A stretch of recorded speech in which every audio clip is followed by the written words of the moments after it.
Welcome back. So today's video is a viewer request. When I go out shopping for whatever it is I'm shopping for, I've said a lot lately that I'm passing by teapots simply because I have so many currently. And one of our viewers had written in and said, "Gee, can we see the teapots?" Yes, you most certainly can see the teapots, so that you'll get some idea of what I'm talking about when I say I'm up to my eyeballs in teapots. But also, we can talk about what makes a good teapot and what doesn't. So, when we come back, it's going to be tea.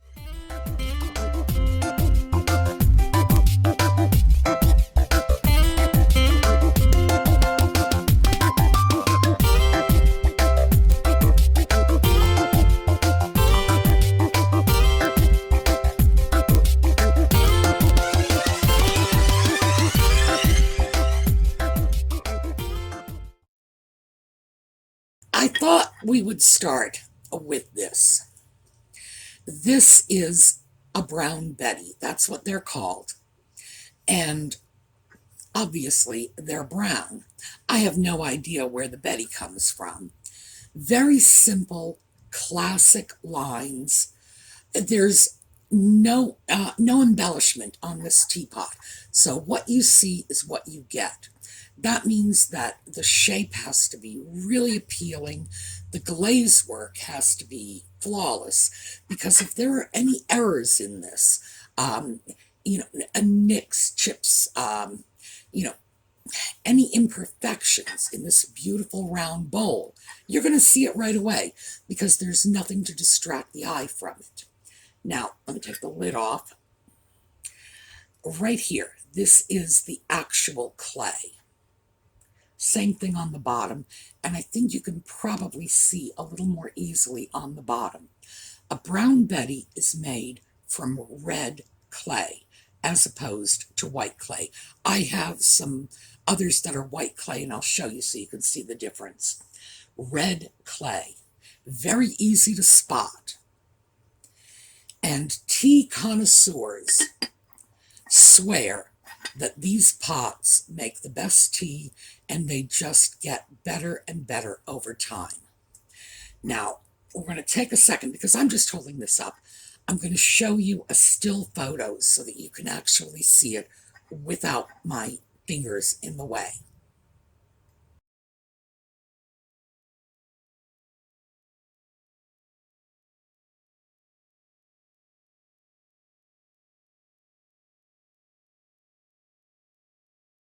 All right, that teapot was probably made in the US, no markings, but obviously it could have been made anywhere.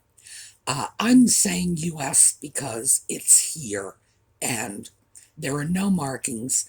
No markings means it wasn't imported from a foreign country. It doesn't mean it wasn't made in a foreign country and made its way here in Grandma's luggage. So, as always, when it's not marked, all you can do is guess. Let me show you another teapot. This is also brown. This is a Japan teapot. And as you can see, this one it's very dark brown.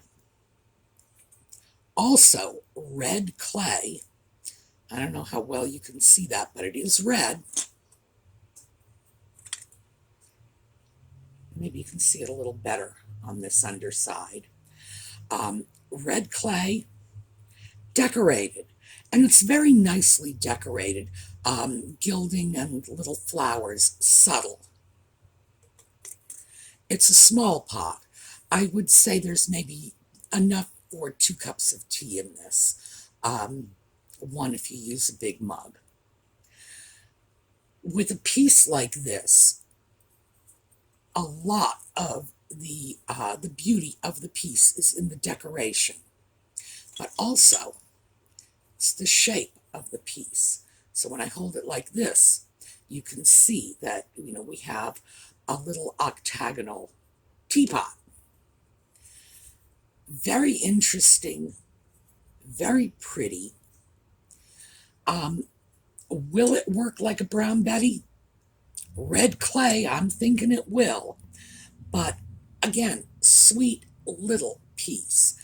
What drew me to this piece is the decoration and the fact that this was very typical of Japan imports, probably around the 1950s.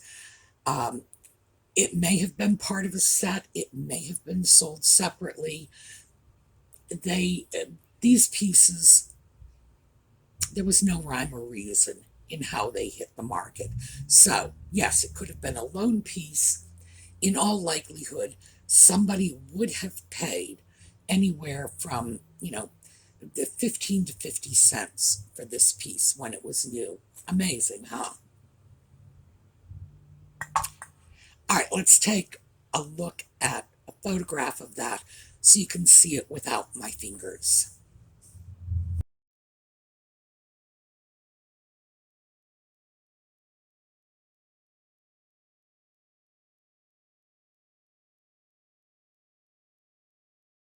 All right, next up, another Japan piece. This one I got quite recently.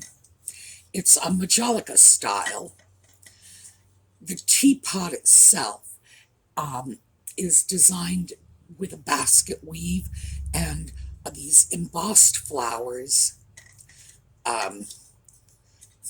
very high relief, very nice. Not a common Japan import piece, which is one of the reasons I grabbed it. Also, it's very pretty. The condition is awfully good, too. A piece like this is probably going to hold about 4 cups of tea, and this is a respectable size. We've got our Japan marking on the bottom out here. As you can see, white clay. Now there's a little feature on this I want you to make note of. That little flange. See, there we go. It hooks under the lid to keep the lid in place when you pour the tea, so the lid doesn't go tumbling out into the teacup. Nice touch. A piece like this is always going to be worth grabbing because it's a good size, good condition, and it appeals to not just the teapot collectors or the Japan porcelain collectors, but Majolica collectors as well. So let's take a look at the still photo of this one.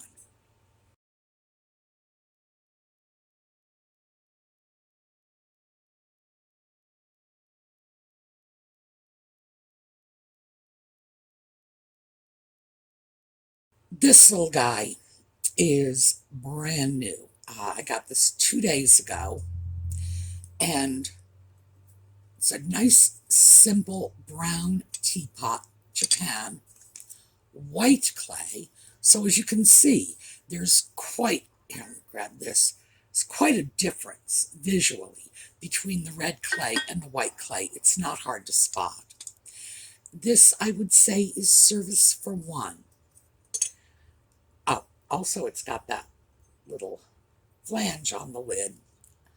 What I want you to see about this one is the shape. And you can see that on the bottom. This is shaped like a bell pepper. When I was looking at it, I was trying to figure out what that shape was, and then it came to me, my goodness, this is a little pepper. Very cute.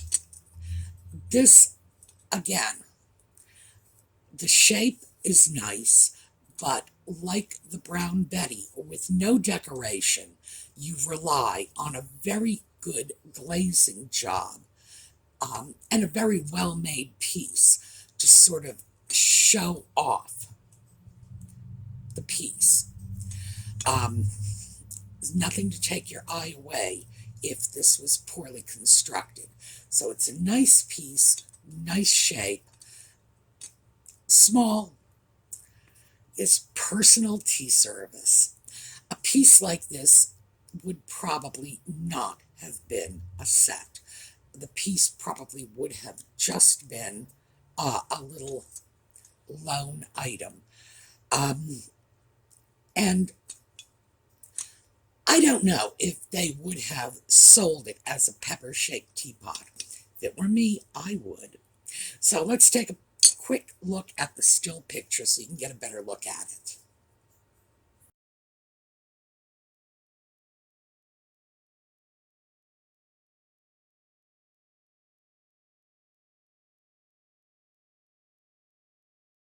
Now, this one does have a definite vegetable shape to it.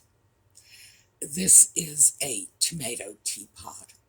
Also, Japan, nicely done with the greenery and the tomato shape. There is a little divot right here in the pot, and I have no idea if that was done on purpose or by accident. I know for me, picking up the teapot, that's where my thumb goes, so maybe this was intentional. Nice piece, white clay again. It's got a nice rattan handle, and with pieces like this, you hardly ever find the handle intact. So that's really a big plus. I have purchased pieces of Japan import porcelain when they've been good prices and lousy condition just to get the handles, because these handles, they took a lot of abuse, and it's unusual to find one holding up in such good shape after such a long period of time. This is a teapot that is going to be purchased as a novelty. Somebody is going to look at this and say, I must have that tomato teapot. I think it's really charming, and I wouldn't have a problem with something like this in my kitchen. I really wouldn't. It's a fun, funky little thing. So let's take a quick look at the picture.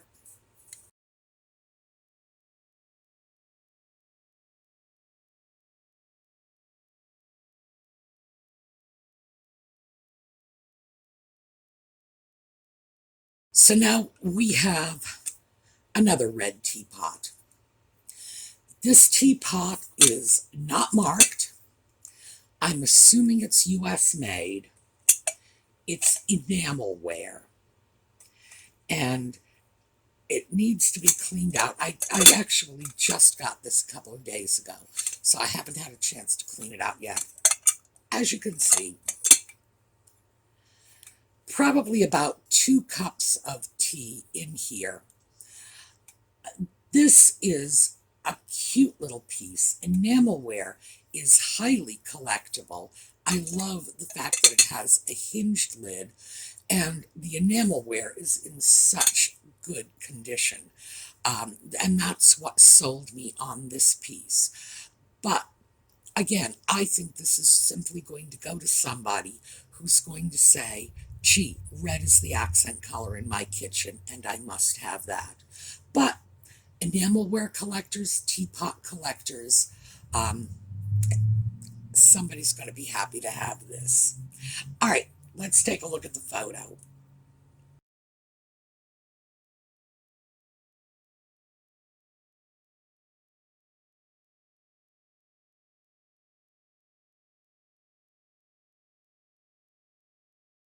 Okay, you want to see the one that almost stayed with me? That looks so good sitting on my stove. It really does. I was actually going to keep this because it just looks great on my stove. But I just don't drink tea that much. So, this is eventually going to make its way into my Etsy shop. I think it's obvious why I got this. It's all about the shape, the colors, the design. This is just a really sweet, unusual piece. You know, very nice, Japan marked, very good condition. The condition is excellent on this. A piece like this, because it is so unusual, is just, that's a no-brainer in terms of selling. Somebody is going to see it, they are going to say, oh my, I like this. Or they're going to be teapot collectors, and they're not going to have anything like this in their collection. I think it's terrific. I would think it's terrific even if it didn't match my stove. A piece like this, oh goodness, I'm not sure how much. Well, I would imagine it would hold at least 4 cups. The size is really decent on this. But as I say, it's really the shape that's going to move this piece. This is probably from the 30s or 40s. This is not a modern style. This, in fact, it's hard to say this is anything except heavily influenced by the Art Deco movement with this half circle style. So the decoration is not Art Deco at all. However, I see a lot of this sort of Art Nouveau floral decoration on Art Deco pieces. It's interesting, there's some overlap. I have a fishbowl stand that I showed in one of my videos. The base is as deco could be, and the portion that holds the fishbowl is about as Art Nouveau as it comes. Same piece. So this one, oh, I'd like to keep it. But you know, I can't keep everything. So this is definitely going out as well. But gee, is this a special piece. All right, let's take a look at the photo without my fingers, and we'll move on to the next one.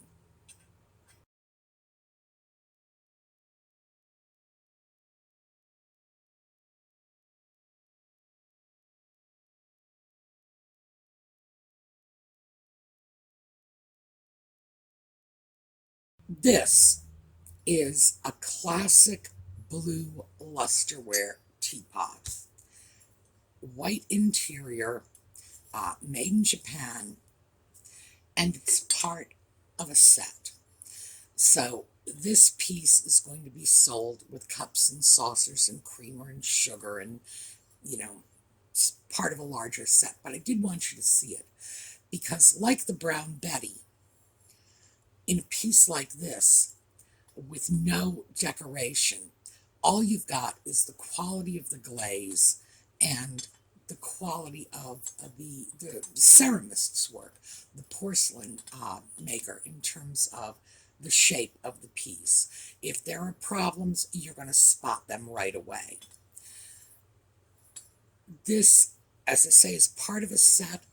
Pots like this usually were.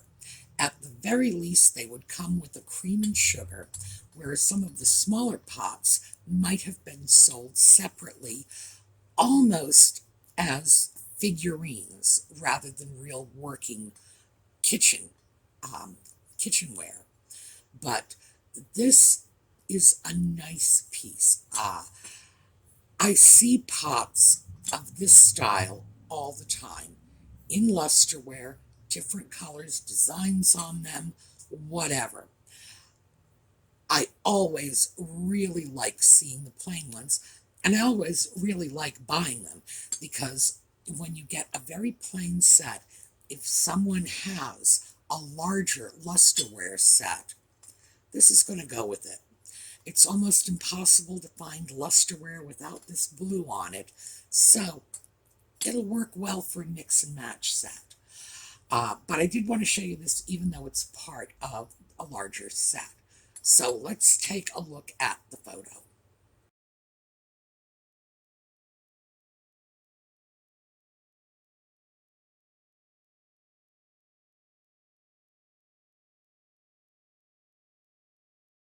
So here is our final piece. This is a porcelain coffee pot.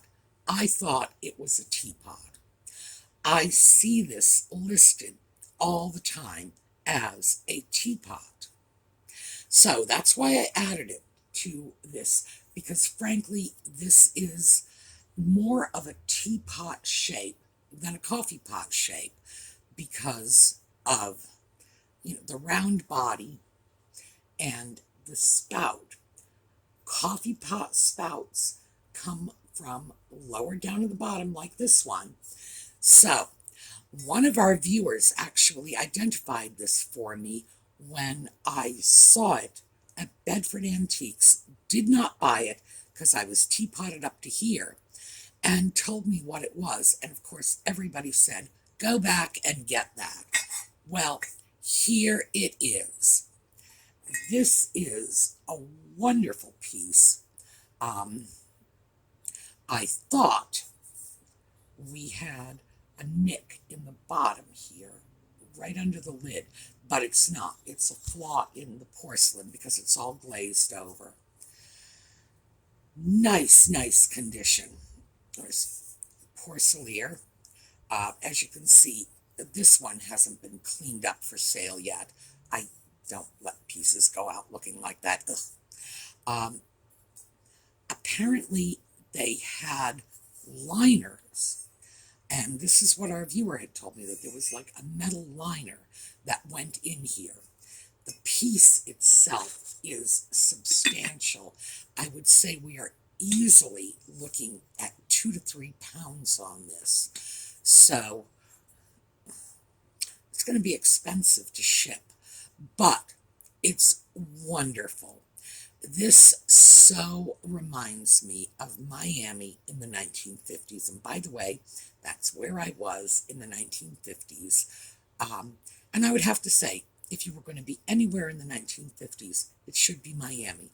If you were ever going to be in Miami, the time to be there was the 1950s. So I got lucky. But this is a great piece. I don't recall what I paid for it. I think it was about $12. I'll have to go look at that video again because I just saw this morning that there is one on Poshmark for, I believe it was $49, and one on eBay for $99. So, no way am I going to even get close to that.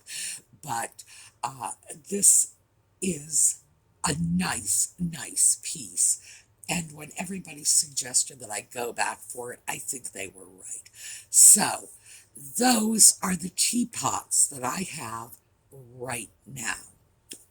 And you got to know, give me another week or two and there are going to be even more. And as you know, I haven't even touched the chocolate pots. So this is why I say, my goodness, I just can't buy another teapot. But they fall into my lap and they're so beautiful. And what can I say? I'm a sucker for a pretty teapot. So, for the sake of my ability to move them out of my house, I hope everybody else is too, so I can sell these things, pack them, and send them on their way. But that is our overview of teapots. And now that you know what I look for in a teapot, hopefully that will help you when you're out looking for teapots. I want really good condition. I want something that is aesthetically appealing. It's got to be pretty. It can be plain. It can be decorated. But it's got to be pretty. I want no damage, and I really want unusual, because that's what will sell. And I promise you, I won't have trouble getting rid of these because they are good quality pieces. And I guess that's probably the bottom line. If you're going to buy a teapot, buy a good quality teapot. If you're going to buy it for resale, make sure it's not something you'd be ashamed to have on your own table when company comes. All right, I am going to finish up now with that little segment explaining the upcoming change in the video schedule. I am welcoming your input. What days out of the week do you want to see the videos? You let me know, because I just have to cut back a little. I'm this close to collapsing from exhaustion, so I have to cut back. You can decide. All right, and then we are going to finish up with some pictures that these are pictures I haven't shown you in a while. These were just some fun pictures from our viewers. So, have a great day. I've recorded this little segment to give you an idea of what my new video schedule is going to be starting in the next few weeks to maybe month and a half. As most of you know, I originally began by putting out 3 videos a week. They were on the weekends. I think it was Friday, Saturday, and Sunday. And then we were hit with a pandemic. So I increased the video output in order to preserve the cohesion of our online video community. I know a lot of you were very isolated, anxious. We had all kinds of shortages. People were getting sick. I know some of you lost loved ones, and for that I am truly sorry. And frankly, none of us expected this health crisis would be lasting. Here we are, we're 10, 11 months into it. But now that we have vaccines out, all of my medical service personnel have been vaccinated, and we expect the vaccines to be available to the general public within a few weeks. I know some of you are still on lockdown, but we are seeing a light at the end of the tunnel. And I also have to tell you that, boy, I am at the very end of my ability to continue producing videos 6 days a week. So, given the fact that we are seeing the end is in sight, I'm going to gradually start cutting back my video output and getting back to that original format of 3 videos a week. So, I want to throw this out to you. I like doing videos to go out on Saturdays and Sundays, but I am going to do 3. So, why don't you decide what the 3rd day is going to be? Let me know. You know I read your comments. All right, so I'm going to show this little clip at the end of my videos for maybe the next couple of weeks, just so the transition is understandable for everyone. No surprises. And you can decide when you want to hear from me. All right. Have a great day, and I'll see you next time.